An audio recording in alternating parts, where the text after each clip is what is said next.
হাঁসের রাজত্ব শীতে আর মুরগির রাজত্ব গরমে, কি ব্যাপারটা দারুণ না? এই কনকনে শীতের মধ্যে লাকড়ি দিয়ে হাঁসের মাংস রান্না করে খাওয়া কি যে দারুণ মজার, বলার বাইরে।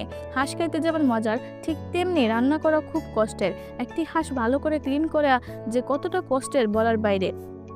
এবার যাই হোক, প্রথমে আমি পরিমাণ মতো তেল দিয়ে কড়াইটাকে ভালো করে গরম গরম করে নেব। তারপর কয়েক টুকরো তেজপাতা এবং খাল এলাচ দিয়ে দিব। তারপর একটু ভেজে পরিমাণ মতো পেঁয়াজ কুচি দিয়ে দিব। পেঁয়াজগুলো ভালো করে ভেজে নিব। একটু নরম করে পেঁয়াজগুলো ভাজলে মশলা তাড়াতাড়ি কষানো হয়।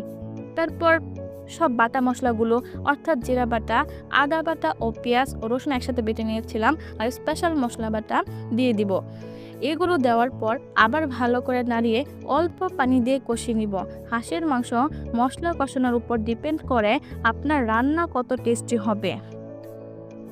শীতের মধ্যে হাঁসের মাংস রান্না করে চালের রুটি অথবা শাকিল আপার মতো চাপটি পিঠা অথবা চিটাই পিঠা দিয়ে হাঁসের মাংস অনেক মজা হয় খেতে। তারপর পরিমাণ মতো মরিচের গুঁড়ো, হলুদের গুঁড়ো এবং ধনিয়ার গুঁড়ো সব একসাথে নিয়ে অল্প পানি দিয়ে মিক্সড করে নিব। এতে করে মশলাগুলো সুন্দর করে মিশে যায় আর বাটা মশলার মতো হয়। আপনারা ভিডিওতে দেখতে পারতেছেন আমি কিভাবে মিক্সড করতেছি। এই পর্যায়ে চাইলে আপনারা হাত দিয়েও মিক্সড করে নিতে পারেন। তারপর আরও কিছু পানি ও স্বাদ মতো লবণ দিয়ে দিব। অতঃপর আগে থেকে আমি হাঁসের মাংসগুলো কেটে ধুয়ে ক্লিন করে রাখছিলাম। তারপর সব মাংস দিয়ে দিব আর ভালো করে মশলার সাথে মিশিয়ে নিব। মশলার সাথে হাঁসের মাংস যত কষাবেন তত টেস্ট বাড়বে মাংসের। আর এইভাবে আমি একটু পরপর নাড়াচাড়া দিতেছিলাম যাতে কড়াইয়ের মাংস অথবা মশলাটি লেগে না যায়। মাংস যদি কড়াইয়ের সাথে লেগে যায় তাহলে একটা পোড়াপোড়া স্মেল আসবে, যাতে করে মাংসটি তিতকুটি লাগবে খেতে। অন্যান্য মাংসের তুলনায় হাঁসের মাংসের টেস্ট অনেক ভালো, বাট পরিশ্রম অনেক বেশি, যা আমাদের ব্যস্ততার কারণে হাঁসের মাংস খাওয়াই হয়ে ওঠে না। আচ্ছা, যাই হোক, হাঁসের মাংসতে আমি আস্ত কয়েকটা মাঝারি টাইপের রসুন অ্যাড করেছিলাম।